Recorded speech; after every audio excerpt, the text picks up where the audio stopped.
Very good morning, students.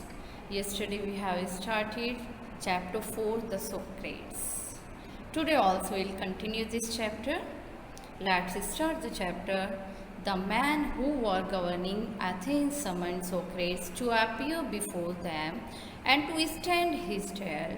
His friend begged to him to escape or to hide until the storm had blown over. जो लोग Athens में शासन कर रहे थे वो लोग सोक्रेट्स को बुलाते हैं कहाँ पर, कोर्ट में सफाई देने के लिए। बट उनके जो फ्रेंड्स थे वो उनसे कहते हैं जब तक ये मामला ठंडा होता है तब तक आप यहाँ से भाग जाओ। But सोक्रेट was not coward.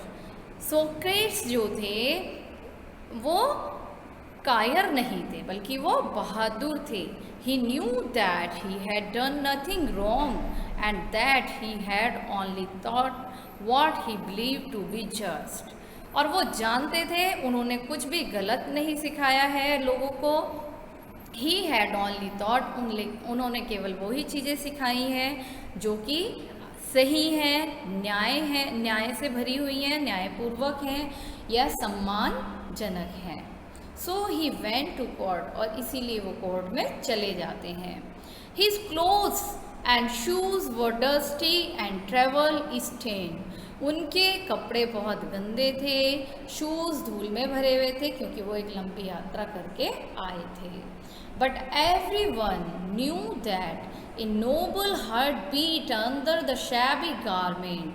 But हर एक व्यक्ति ये जानता था कि इन गंदे कपड़ों के पीछे बड़ा श्रेष्ठ, बड़ा कोमल सा हृदय धड़कता है। He made a powerful and dignified speech. बड़ी पावरफुल, स्ट्रॉन्ग सी, ऐसी जिस स्पीच का लोगों पे बहुत इफेक्ट हो, ऐसी स्पीच, और डिग्निफाइड यानी गौरवशाली स्पीच वो देते हैं। He told the Athens that they would gain nothing by taking away the last few years of his life, but that he was willing to die many deaths for what he believed to be right.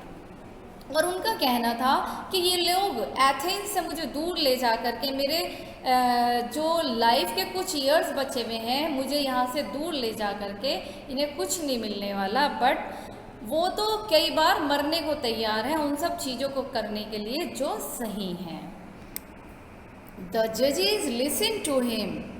उन्हें सुनते हैं, question, प्रश्न भी करते हैं, question him and condemned him to death. But इन सब चीज़ों के होने के बाद, क्वेश्चन आंसर जो भी डिस्कशन हुआ उन सब के बाद उन्हें मौत की सज़ा दे दी जाती है। And condemned him to death यानी मौत की सज़ा सुना दी जाती है।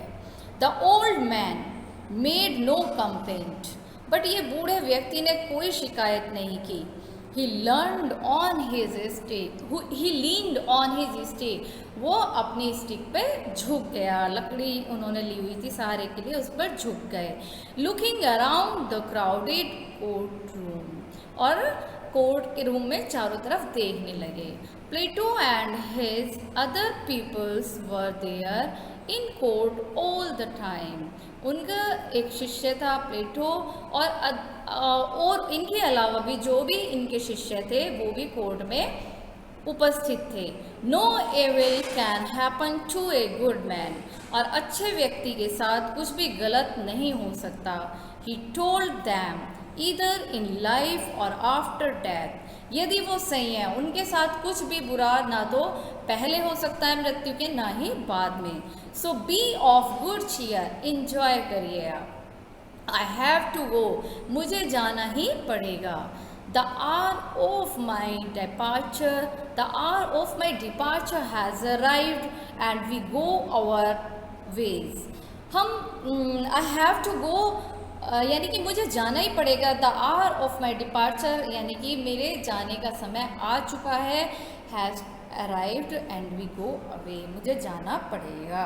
आई go to die and you to live, मुझे मरने के लिए जाना है और आप लोगों को जीवित रहना है। Then the soldier came and took him away to prison. Soldier आता है, सिपाही आता है और उन्हें कहाँ ले जाता है? जेल में। His wife followed with his 3 children. उनकी वाइफ भी उन्हें अनुकरण करती है, उनके पीछे पीछे चली जाती है अपने 3 बच्चों को लेकर के। Many of his favourite peoples were also with him. उनके कुछ फेवरेट पीपल्स थे, यानी कि शिष्य थे जो उन्हें बहुत प्रिय थे, वो भी उनके साथ चल देते हैं। फॉर ए लॉन्ग टाइम, लंबे समय के लिए, they talk to him and he taught them many wise lessons which they treasured in their heart। बहुत सारी बातें करते हैं, बहुत सारी शिक्षाप्रद बातें उन्हें बताते हैं सभी को, जो कि उनके द्वारा यानी उनके शिष्यों के द्वारा अपने हृदय में संभाली जाती हैं, यानी कि उनका वो अपने हृदय में संभाल लेते हैं।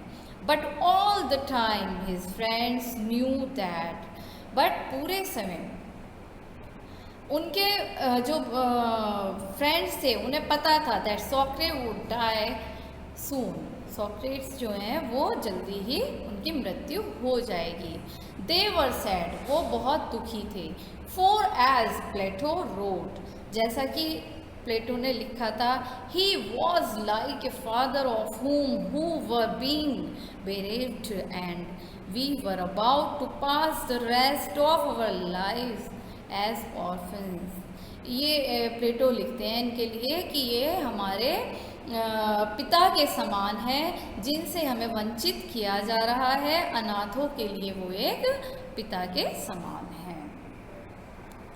After the sun had set behind the tree tops, जब सन छिप जाता है पेड़ों के पीछे, the jailer came in and asked Socrates to prepare for death।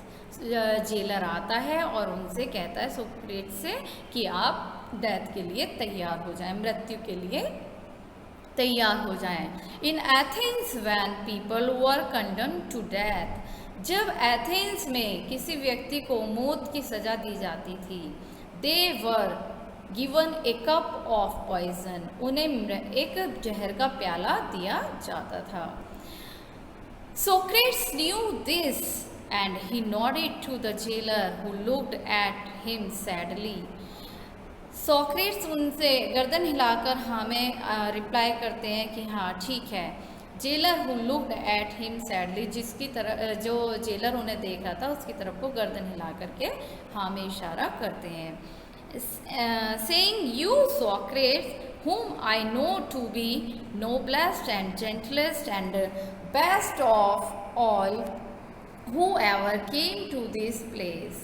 इस पर जेलर उनसे कहता भी है कि यहाँ पर अभी तक जो लोग आए हैं उनमें आप सबसे श्रेष्ठ हैं, सबसे सज्जन हैं जो लोग यहाँ पर अभी तक आए हैं। Will not be angry with me, please मेरे साथ गुस्सा मत होना। When I ask you to drink the poison for others, जब मैं आपसे ये पीने के लिए बोलूँ तो आप गुस्सा मत होना, क्योंकि ये मेरी मर्जी नहीं है, ये तो दूसरों की इच्छा है जो मुझे पूरी करनी पड़ रही है। And not I R the guilty cause. Bursting into tears, he went and returned with a cup of poison। ऐसा कहते हुए कि मैं इसके लिए जिम्मेदार नहीं हूँ और लोगों की इच्छा है इसलिए मुझे ये करना पड़ रहा है, ऐसा रोते हुए वो क्या करता है, went out and returned, बाहर जाता है और एक जहर के प्याले के साथ वापस आता है। May the God prosper my journey from this to other world, said Socrates and lifted the cup to his lips। ऐसा कहते हुए अब क्या होता है, May this God prosper my journey, वो कहता है कि भगवान मेरी जर्नी इस संसार से दूसरे संसार के लिए सफल बनाए। said Socrates and lifted the cup, और जहर का प्याला उठाते हुए अपने होठों से लगा लेते हैं। His pupils tried to keep back their tears, और उनके जो शिष्य थे उनके भी आंसू बहुत आ रहे थे, वो भी रो रहे थे। बट सॉरी, वो अपने आंसू को छुपाने की कोशिश करते, बैक दियर टीयर्स, वो छुपाने की कोशिश करते, बट वन सॉफ्ट अलाउड, वो एक बहुत तेज़ी से रोने लगता है, आवाज़ आती है, and this distress the other and soon, और सभी रोने लगते हैं इससे।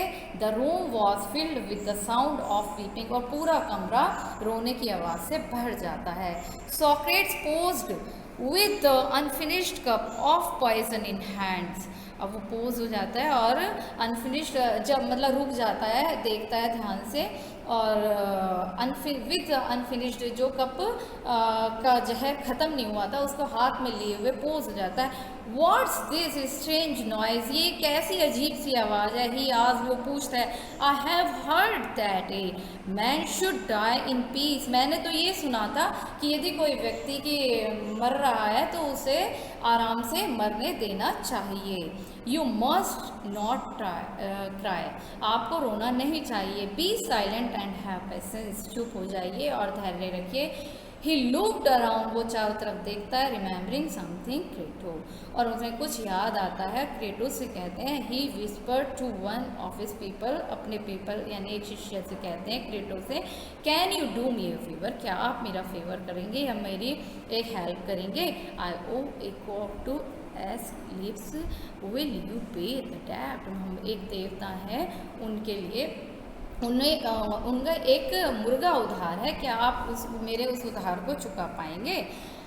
इट शैल बी पेड, ये हो जाएगा। सेड क्रेटो, क्रेटो ने कहा। इज देयर एनीथिंग एल्स, क्या और भी कुछ कहना चाहते हैं आप। He waited but there was no answer for Socrates the greatest of all the Greek was dead. अब वो इंतज़ार कर रहे थे, वेट कर रहे थे कि वो कुछ बोलेंगे, कुछ रिप्लाई करेंगे, but Socrates the greatest of all Greek was dead, ये सोक्रेट्स जो महान ग्रीक थे वो अब उनकी मृत्यु हो चुकी थी। Students, this chapter has been completed. In your homework, you will make 2 questions from this chapter. Thank you, students.